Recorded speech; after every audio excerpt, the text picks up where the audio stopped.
Howdy-ho, neighbors. This is the Household Gamer with a little pre-game lunch break battle report. We're going to take a second and talk about our crews and why we chose them to fit the strategies and schemes for this game. Going into this game, I knew Matt was going to be playing Guild, and I knew I was going to be playing Neverborn. I chose the Dreamer because I feel that A, the Dreamer is just a tremendous master, and B, I like to cause a lot of willpower duels that benefit me. The strat in this game is Symbols of Authority, and I've decided to choose my crew to play defense on this strat.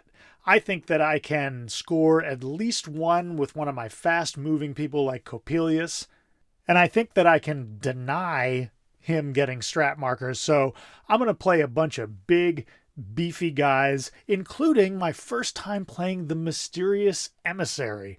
I'm going to play the Mysterious Effigy with the upgrade, so on turn 3, I get a big, crazy avatar.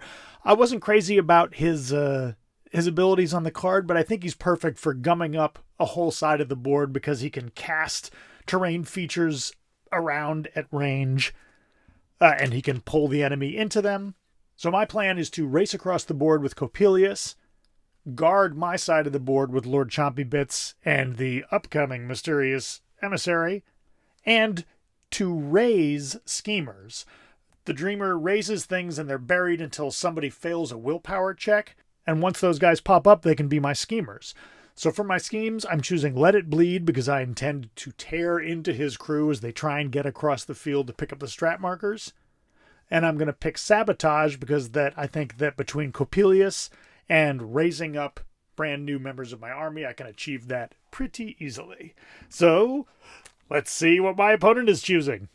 Hello, this is Matthew with the Household Gamer, and I'm going to go through my battle report primer choices. He chose Neverborn, which I chose Guild, and in sort of a decision that I thought that Lucius would be a good option against Neverborn in particular with the high willpower. Then he chose Dreamer, which then I was happy as well because that allows me to use my pass tokens a lot more frequently, courtesy of him creating so many models. And so whenever Lucius uses pass tokens, he gets a draw card. So that was very handy. So why they chose certain models, I chose Agent 46. In keyword, he is one of the best options.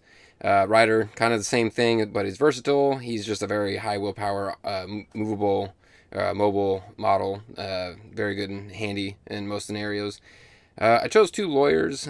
They are both points-wise even out to a good point for Hidden Martyrs, which is one of the schemes that I ended up choosing, which allows me to basically kind of sacrifice one, put them a little more in the foreground, and also their tools for the job ability is just very strong. It allows you to sort of recycle very good cards.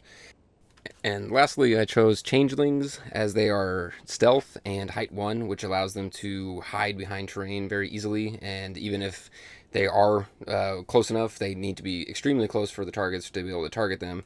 I chose Sabotage, and I felt like they were very good options to allow me to get some token or some ski markers down, and then have the rest of the crew, either Lucius, Agent, or Pale Rider, to be able to finish off the rest of that scheme.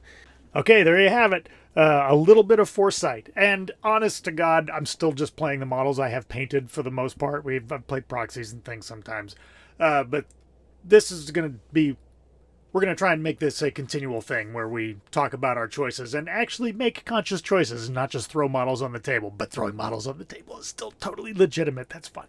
Okay, we'll see you at the Lunch Break Battle Report.